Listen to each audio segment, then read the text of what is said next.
Hello everyone, welcome back to our channel. तर बघा, आम्ही गेलो होतो श्री क्षेत्र वीर या ठिकाणी. हे पुण्यापासून साधारण 40 ते 45 किलोमीटर आहे. तर इथे म्हसोबा असं देवस्थान आहे.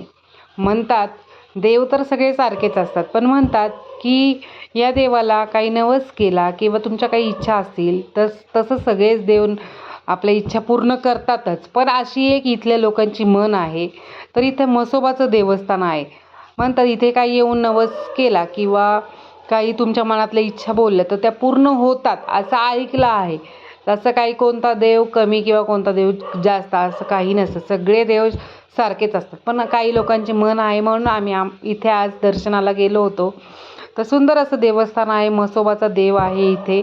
छान आम्ही दर्शन घेतलं, छान दर्शन झालं. संध्याकाळचा टाईम होता आणि त्यानंतर आमच्यासोबत आज माझी बहीण, तिचे मिस्टर आणि त्यांची मुलगी म्हणजेच माझ्या मुलांची बहीण ही पहा, ही होती. या तिघांचं बॉन्डिंग खूप छान आहे. सेम एकाच एजचे आहे, त्याच्यामुळे खूप छान एन्जॉय करतात ते तिघे. आणि त्याच्याच लागून पुढे 4-6 किलोमीटरवरती वीरचं धरण आहे, तर तिथे पण मुलांनी खूप एन्जॉय केला. नक्की व्हिजिट करा. Thanks for watching. Bye bye.